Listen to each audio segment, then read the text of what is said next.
예, 반갑습니다. 여섯 번째 강의, 조직 행동과 관련된 거고요.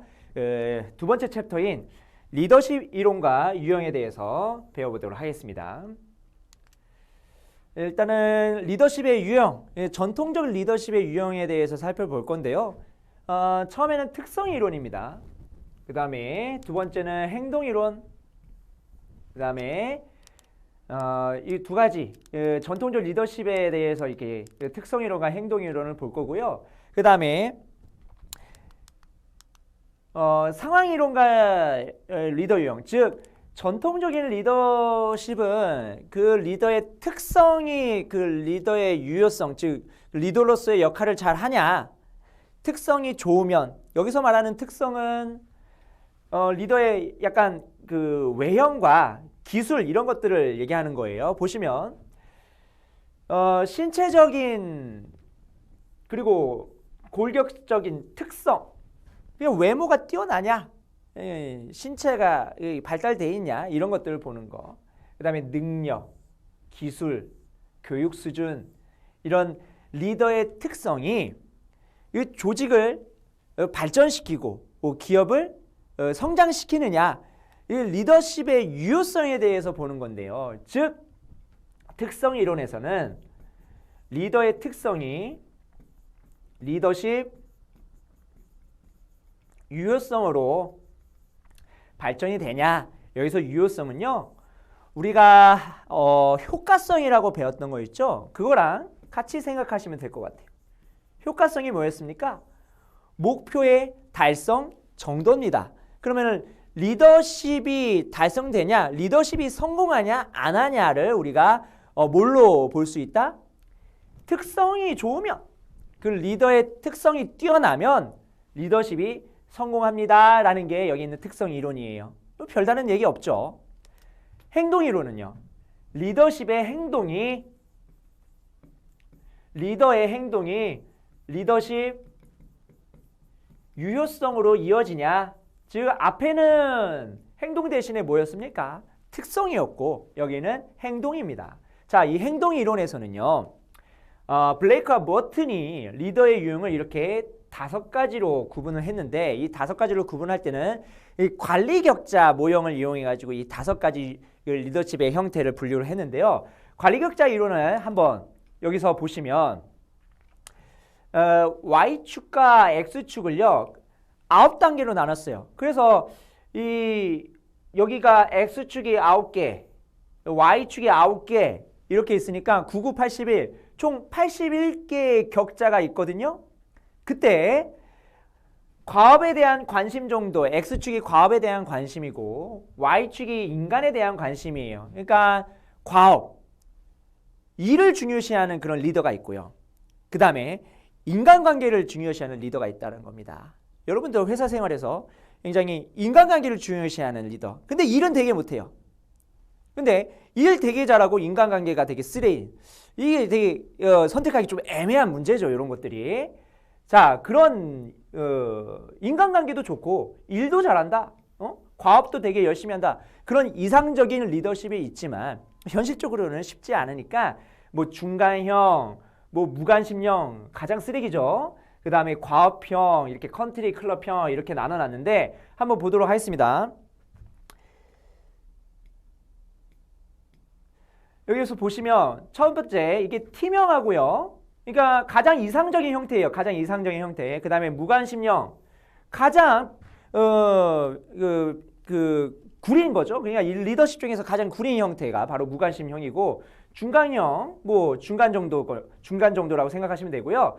우리가 살펴볼 거는 여기는 과업형, 인간관계는 별론데 이 과업에 대한 관심은 높은 이 과업형 리더십과, 그 다음에 여기는 컨트리 클럽형 리더십, 여기서 보는 게 약간 요 두 가지로 우리가 행동 이론에 대해서 리더십의 유형을 한번 살펴본 겁니다.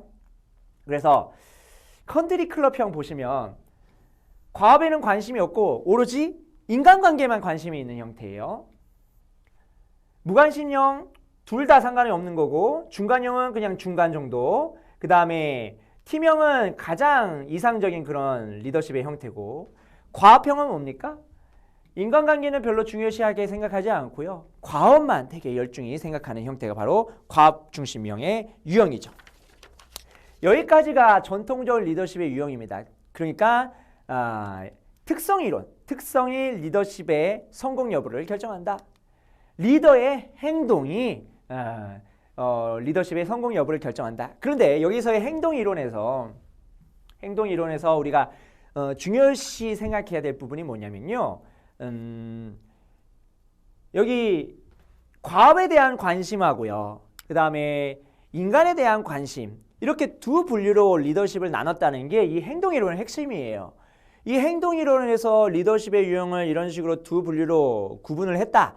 과업형과 컨트리 클럽형, 즉 인간관계를 중요시하는 그런 리더십의 유형, 이렇게 두 분류로, 두 가지 형태로 분류를 했을 때 이 분류한 것이요, 앞으로 우리가 봐야 될 상황이론에 영향을 미치게 됩니다. 그래서 우리가 상황이론을 볼 때 이 상황이론 안에서도 굉장히 여러 가지 유형들이 있거든요.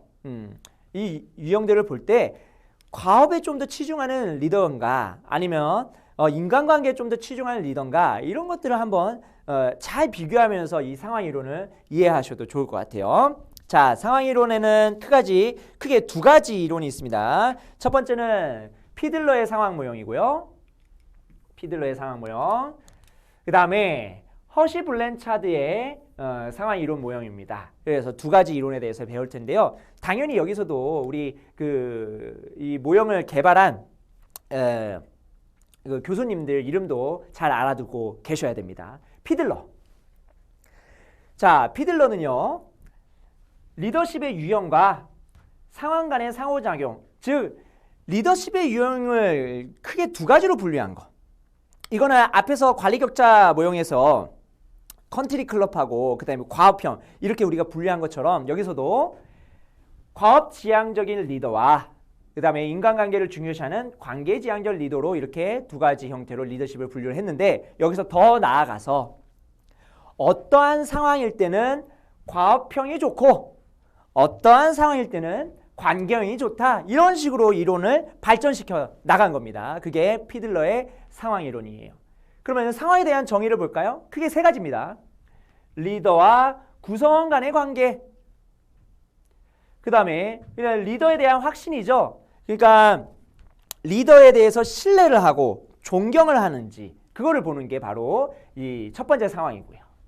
그 다음에 과업 구조, 그러니까 공식화된 정도라고 했잖아요. 그러니까 작업의 표준화 정도예요. 우리가 공식화라는 게 표준화 정도라고 했잖아요. 그래서 표준화 정도 한번 보는 거고, 그 다음에 리더의 영향력, 즉 리더가 조직 구성원들, 그러니까 부하 직원들에 대해서 승진, 월급, 이런 것들에 대해서 영향력을 많이 미치냐 안 미치냐, 이런 것까지 보는 거예요. 그래서 상황을 크게 세 가지 다시 말씀드리면, 리더와 구성원 간의 관계, 부하 직원이 리더를 존경하냐 안 하냐, 그 다음에 과업 구조, 공식화된 정도가, 업무의 표준화 정도가 어떻게 되냐, 그 다음에 리더의 영향은 어느 정도냐, 그거에 따라서 자, 호의적인 상황과 그 다음에 호의적이지 않은 상황, 그 다음에 보통인 상황, 이렇게 나눠놨어요.